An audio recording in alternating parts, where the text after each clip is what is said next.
everybody, welcome back. I'm Joe White from Get Life Coaching. It's time for another edition of Live Free. So it's been a crazy, insane period. We just got done what we call a Warrior 360 program where we took a bunch of people over a period of 4 days, 59 hours. We went skydiving, we went 30-foot firewalking, circle firewalk, we did brick breaking. It was absolutely insane, crazy, fun, exciting. And then this weekend we have another 4-day event. It's our life coaching certification where we teach some amazing skills to amazing people of how to become a coach and how to transform lives. But I want to kind of squeeze in a little time because it's been so long. And share this with you. The other day I got an email, and the email was from a girl who came to a seminar. And she came to the seminar and she had this amazing transformation. Yet when she went home, she started feeling it start to wear off a little bit. And it wasn't because she wasn't doing her part. It wasn't the seminar high that people talk about from other events that they go to. They feel so great and then it just dies. No, she was doing those things that she needed to not only keep that momentum, but really make it who she is and at her core. But her people around her, like her family kept saying, you don't need to do this, you're fine, you don't need to do this, you're fine. And that's how her family operated. Her whole family operated by never looking at anything in life. Everything was fine, fine, fine. If everything was fine, there was no pain, no discomfort, it's good. Like an ostrich with the head in the sand type of thinking.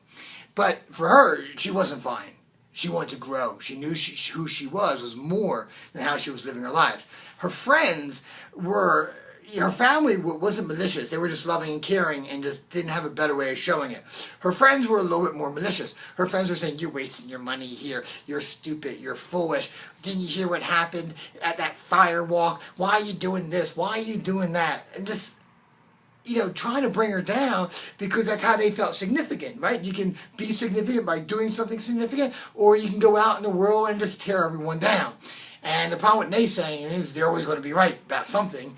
And when they do, they let you know about it. And that's where they were at. And she felt herself, her gravity, right, falling. That she was losing that moment, that feeling inside, that momentum.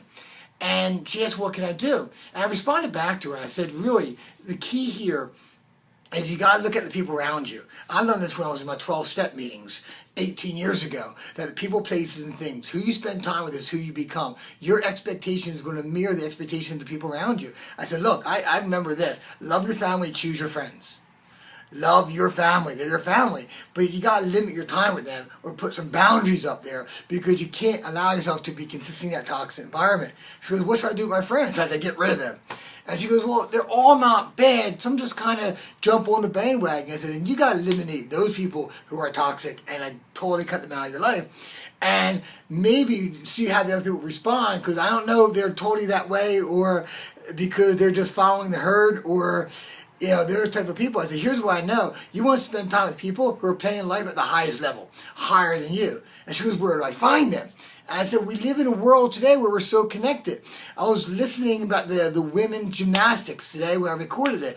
And no sooner did they win a gold medal did I get a tweet from someone connected to who've been there in London who saw it, and they tweet it. It's instantaneous. We don't have to pick up the newspaper. The news comes to us. We live in a social media, social connected, sometimes over-connected. Whether we use it to serve, to grow, or just to foster false environments, the technology is still there. There's meetup groups. There's so many different ways.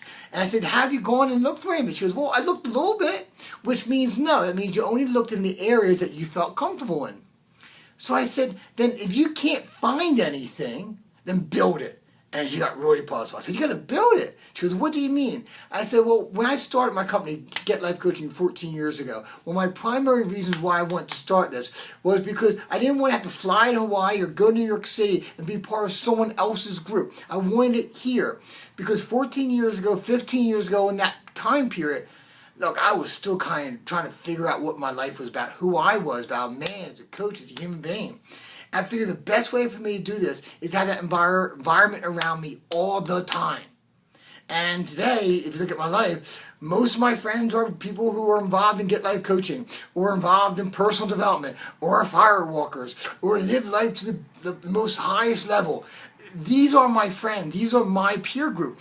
So sometimes I'm the big fish and sometimes I'm the little fish, because people are just have grown further or living life at a higher level, and by having me in the same pool as them, I grow. See, it doesn't feel good being the small fish in the big pond, but you grow.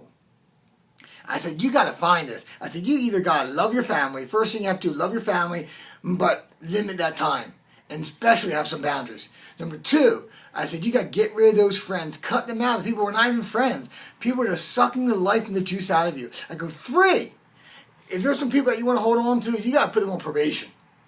And then you got to find new people, or create that environment around you. But one way or the other, what will sink you or raise you up is the people that you spend time with. It is the single most important thing that we can do once we take back control of our lives. So that's my suggestion for you and my coaching for the day. Take back control of the people that you spend time with. This is Joe White from Get Life Coaching. Live free, everybody. Bye-bye.